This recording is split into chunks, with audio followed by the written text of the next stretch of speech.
Hello guys, I am AK Gautam and you are watching my YouTube channel AK legal. तो दोस्तों, आज की video का टॉपिक है हमारा how to prepare for AIB exam. तो गाइस, जैसे कि आपको पता है कि एआईबी एग्जाम जल्दी ही आने वाला है, ज़्यादा टाइम नहीं बचा है। देखिए, हर स्टूडेंट को एआईबी एग्जाम देना ही होता है। जब आप स्टेट बार काउंसिल में अपना इनरोलमेंट कराते हैं तो आपको उसके 2 साल बाद तक, जिस दिन से आप रजिस्ट्रेशन कराते हैं उससे 2 साल के अंदर आपको एआईबी एग्जाम निकालना पड़ता है। तो एआईबी एग्जाम सबके लिए निकालना जरूरी है, सबको पास करना जरूरी है। तो आज की वीडियो में हम डिस्कस करेंगे कि हम कैसे प्रिपेयर कर सकते हैं एआईबी एग्जाम के लिए, क्या स्ट्रेटेजी रहेगी, कितने दिनों में हमें पढ़ना चाहिए, कितने दिन काफ़ी रहेंगे पढ़ने के लिए। तो आज की वीडियो में हम ये डिस्कस करेंगे। उससे पहले मैं आपको एक बात और बताऊं कि काफ़ी यूट्यूब चैनल्स पर आपने देखा होगा कि सब एआईबी का कोर्स सेल कर रहे हैं, कुछ बैचेस स्टार्ट कर रहे हैं। तो क्या आपके लिए वो ज़रूरी है? तो मैं आपको सिंपल सा बताना चाहता हूँ, आपको इन सब चीज़ों की कोई ज़रूरत नहीं है।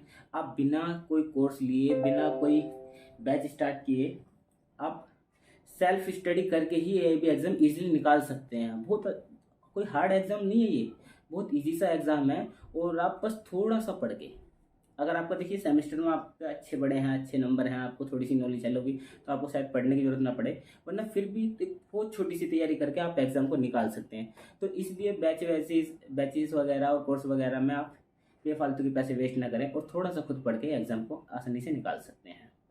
तो चलिए, स्ट्रेटेजी भी बताएंगे प्रिपरेशन की। इससे पहले हम बात करते हैं कि इसका पैटर्न किस तरीके का होगा।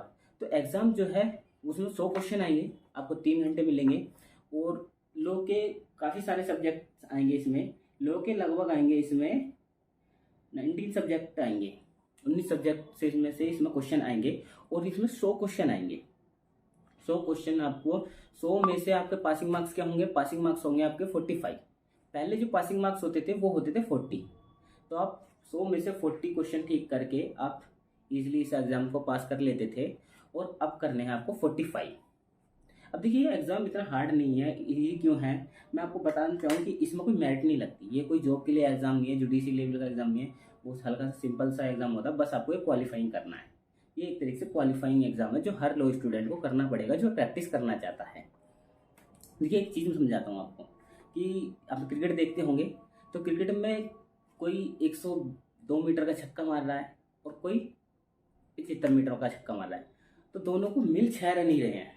तो इसी तरीके का ये एग्ज़ाम है। आप इसमें चाहे 45 लाइए, चाहे इसमें 90 लाइए, सब पास ही होंगे। किसी की मेरिट नहीं लगेगी, किसी को ना ये बताया जाएगा कि आपके कितने नंबर आए हैं, बस आएगा फेल और पास। तो उसी तरीके से हमें स्ट्रेटेजी करनी है। जैसे क्रिकेट में होता है ना कि आप 80 मीटर का मारें या 100 मीटर का, मिलेंगे चाहिए। तो हमें 100 मीटर पर ध्यान ही नहीं देना, हमें बस क्वालिफाइंग पे ध्यान देना है। क्योंकि ये पेपर क्वालिफाइंग है, बस पास होने की ज़रूरत है इसमें।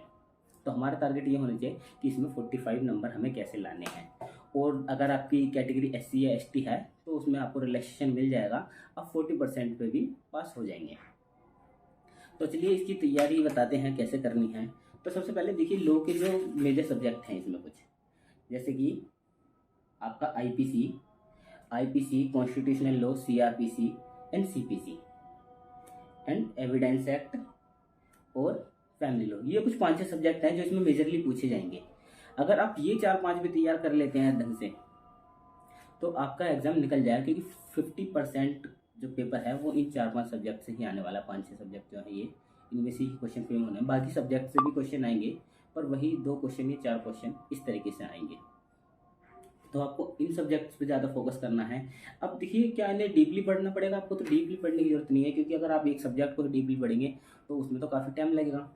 लेकिन हमें तो तैयारी करनी है सिर्फ 1 हफ्ते या 2 हफ्ते के बीच में। तो इसमें क्या करना है, आपको सबसे पहले प्रीवियस ईयर क्वेश्चन ठाने हैं। प्रीवियस ईयर में आपको 10 ईयर के प्रीवियस क्वेश्चन ठाइए। उसमें क्या है, काफ़ी क्वेश्चन रिपीट होते हैं। काफ़ी मतलब ऐसा नहीं है कि काफ़ी सारे क्वेश्चन रिपीट होंगे, पर आप प्रीवियस ईयर देखेंगे तो आप बहुत सारे क्वेश्चन के पास जाएंगे, आपको पता चलेगा कि किस सब्जेक्ट से किस टाइप के क्वेश्चन आते हैं। तो प्रीवियस ईयर को गो थ्रू करिए, उससे आपको पता पड़ जाएगा कि एग्जाम कितना आसान आता है और कितना हार्ड आता है। उस चीज़ को आप ईजिली समझ जाएंगे। उसके साथ साथ आपको तैयारी क्या करनी है, आपको इनके बेरक्स उठाने हैं। आप इनके बेरक्स उठाएंगे तो इनके इंडेक्स को देखना। अगर आपने बेरक्स में इंडेक्स नहीं, क्योंकि ज़्यादातर क्वेश्चन एआईबी के जो आते हैं ना, वो एआईबी के इंडेक्स से ही आते हैं। डायरेक्ट सेक्शन टू सेक्शन पूछे जाते हैं काफ़ी क्वेश्चन। तो आप थोड़े से इसमें से बेरक के इंडेक्स पढ़ लीजिए और आप प्रीवियस ईयर कर लीजिए। कुछ कुछ मेजर टॉपिक आप पढ़ना चाहते हैं तो वो इन 5-6 सब्जेक्ट के पढ़ लिए। कॉन्स्टिट्यूशन के जैसे पढ़ लिए आपने, फंडामेंटल राइट पढ़ लिए, डेट्स वगैरह पढ़ लिए आपने, सीआरपीसी में मेजर मेजर कॉन्सेप्ट पढ़ लीजिए, सीपीसी में पढ़ लीजिए, आईपीसी पढ़ लीजिए। तो पढ़ना है थ्योरिकल तो थोड़ा सा इसमें से पढ़ लिए, वरना आप बेयर एक्ट भी करेंगे। आप बेयर एक्ट के इंडेक्स पढ़ लिए और प्रीवियस ईयर पढ़ लिए तो आपका एग्ज़ाम ईजिली निकल जाएगा। वो इसलिए क्योंकि जब आप एग्ज़ाम देने जाएंगे तो एग्ज़ाम में आपके लिए बेयर एक्ट अलाउड होंगे, विदाउट कमेंट्री के बेयर एक्ट अलाउड होंगे। तो आपको इतना पता होना चाहिए कि ये जो क्वेश्चन आ रहा है ये कौन से बेयर एक्ट में से है और कौन से चैप्टर में से है। अगर आप इतना भी समझ गए क्वेश्चन को देख के तो आप सीधा उसी बेयर एक्ट के पोर्शन को खोलेंगे और सेक्शन को खोलेंगे और ज़्यादातर क्वेश्चन, इवन हाफ से ज़्यादा क्वेश्चन डायरेक्ट सेक्शन से आएंगे, आपको सेक्शन में ही उनके आंसर मिल जाएंगे। क्योंकि इस एग्ज़ाम में ना तो नेगेटिव मार्किंग है और ओपन बुक टेस्ट है। पहले तो नोट्स वगैरह सब अलाउड होते थे, लेकिन अब बीसीआई ने खाली बेयर एक्ट अलाउड करे हैं, वो विदाउट कमेंट्री। तो अब बेयर एक्ट से भी, लेकिन फिर भी ये इन सब के बावजूद भी एग्ज़ाम ज़्यादा हार्ड नहीं है, आपको कोई टेंशन लेने की ज़रूरत नहीं है। आप डेफिनेटली इस एग्ज़ाम को क्रैक कर लेंगे। बस ये 2 चीज़ें समझ लिए कि एक तो जो बेयर एक्ट्स हैं उनके आप क्या कहते हैं इंडेक्स को अच्छे से गो थ्रू कर लीजिए। आपके पास जो भी टाइम है आप उन्हें खोल के देख लीजिए। और आपके सेमेस्टर में अगर अच्छी पढ़ाई है तो मैं कह रहा हूँ आपको ये भी जरूरत नहीं पड़ेगी, आप ईजिली एग्ज़ाम निकाल लेंगे। ये वो है, अगर आपने सेमेस्टर में अच्छी पढ़ाई ना करी हो तो थोड़ा जरूर पढ़ के जाएँ। क्योंकि सबसे बड़ी चीज़ क्या है, जो इसका एग्ज़ाम का वो होता है ना एप्लीकेशन फॉर्म, वो बहुत पैसे का होता है। आपके 4,000 रुपये करीब चले जाते हैं इसमें। तो थोड़ा सा सीरियस लेके चल लीजिए, ज़्यादा कुछ नहीं करने की जरूरत है। और उसके साथ साथ आप प्रीवियस ईयर को गो थ्रू कर लीजिए। और अगर फिर आपको टाइम मिलता है थोड़ा थ्योरी का पढ़ने का तो आप ये 5-6 सब्जेक्ट की थ्योरी पढ़ लीजिए। Constitutional law, IPC, CrPC, CPC, evidence का पढ़ लीजिए और आप फैमिली लॉ पढ़ लीजिए थोड़ा सा, जो इसके मेजर मेजर पोर्शन है। वरना आपका इन्हीं में हो जाएगा, क्योंकि बेयर एक्ट की अंडरस्टैंडिंग आपको एग्जाम निकलवा देगी। इससे ज़्यादा इस एग्ज़ाम में कुछ भी नहीं है। बाकी जो आपको कोई सिलेबस लेने की ज़रूरत नहीं है, कोई बैच स्टार्ट करें, क्योंकि वो भी आप सबको सब यही बताएंगे। इसके लिए कोई खास तैयारी की ज़रूरत नहीं है। क्योंकि देखिए एक चीज़ को समझिए, इसमें आ रहे हैं 90s लोग, मतलब कि 20 से एक कम लोग, 19 लो आ रहे हैं।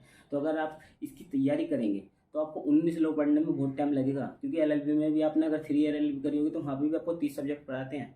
तो क्या वो ये सारे सब्जेक्ट पढ़ाएंगे? वो आपको यही टेक्निक बताएंगे कि ऐसे करना है, वैसे करना है, और इससे ज़्यादा कुछ नहीं होगा। और जब आपके पास टाइम ही नहीं है तो आप 19 लॉज को कैसे पढ़ेंगे? तो मेन चीज़ मैंने क्या कहा कि जो फोकस है हमारा, वो फोकस ये है कि हमें एग्ज़ाम निकालना है। हमें ना ही अच्छे स्कोर करने हैं इतने, क्योंकि उसका हमें कुछ बेनिफिट होगा नहीं। हमें ना ही अपने एग्ज़ाम के नंबर पता पड़ेंगे कि कितने नंबर हैं हमारे। बस जो आंसर रिजल्ट आएगा उस पर आएगा फेल और पास। तो हमारा जो फोकस होना चाहिए, हमें 50 क्वेश्चन ठीक करने हैं। और सबसे अच्छी बात कि इसमें नेगेटिव मार्किंग भी नहीं है। तो आप समझ के देखिए कि अगर आप नॉर्मल से भी आपने पढ़ाई करी होगी तो 10 से 20 क्वेश्चन, अगर कम से कम 20-25 क्वेश्चन तो आपको आ ही जाएंगे, जो आपको आते ही होंगे, क्योंकि सिंपल से क्वेश्चन है। उसके बाद आप बेयर एक्ट की देखेंगे तो आपके 20-25 क्वेश्चन बेयर एक्ट में से ही मिल जाएंगे। आपको थोड़ा सा भी दिमाग लगाने की जरूरत नहीं है। आप देखेंगे उसमें तो बेयर एक्ट भी आपको मिल जाएंगे, तो ऑटोमेटिकली 50 क्वेश्चन हो गए। लेकिन उसके अलावा फिर आप तुक्के ही मार सकते हैं। तुक्के इसलिए मारिए क्योंकि नेगेटिव मार्किंग इसमें होती नहीं है। आप इजीली तुक्के मारेंगे तो आपके नेगेटिव मार्किंग है नहीं, तो जो होंगे सही होंगे। इसलिए हमें क्या करना है, एग्ज़ाम पूरा अटेम्प्ट करना है। तो इससे क्या है, एआईबी आप डेफिनेटली निकाल लेंगे। आप ये 2-3 स्ट्रेटेजी को लेके चलिए, फिर आपका एग्ज़ाम ईजिली निकल जाएगा। तो ज़्यादा इसमें कोई टेंशन लेने की ज़रूरत नहीं है कि एग्ज़ाम की तैयारी कैसे करें, क्या नहीं करें। बहुत सिंपल सा एग्ज़ाम है। आपको बस ये ध्यान रखना है, बेयर एक्ट लेके जाने हैं, उनकी इंडेक्स की अंडरस्टैंडिंग होनी चाहिए, और आप ध्यान से धीरे धीरे एग्ज़ाम को दीजिए। काफ़ी टाइम मिलेगा, 3 घंटे मिलेंगे और आपका एग्ज़ाम ईजिली हो जाएगा। इससे ज़्यादा आसान क्या हो सकता है कि आपको बेयर एक्ट ओपन करे हुए मिले हैं और आपको एग्ज़ाम दीजिए, और उसमें भी आपको 45 लाने हैं बस, जिसमें से नेगेटिव मार्किंग नहीं है। तो एग्ज़ाम ईजी लेवल का है, आप करिए। आप किसी इस जहाँ से में ना आइए कि कोई कोर्स लेना है, कोई बैच स्टार्ट करना है, ये सब एक गलत प्रैक्टिस है। ठीक है, तो आप ईजिली बस ज़्यादा से ज़्यादा प्रीवियस ईयर पढ़ के और इंडेक्स पढ़ के अपने आप को 1 हफ्ते का टाइम दीजिए। 1 हफ्ते में आप डेफिनेटली एआईबी निकाल लेंगे। एंड अगली वीडियो में मैं आपको अपना एआईबी का जो मेरा एक्सपीरियंस है, जब मैंने एग्ज़ाम दिया था, वो भी शेयर करूँगा, जिससे आपको और अंडरस्टैंडिंग होगी कि एआईबी एग्ज़ाम किस तरीके से होता है और क्या है ये। तो and thank you guys for watching this video. मिलते हैं अगली वीडियो में। Thank you guys.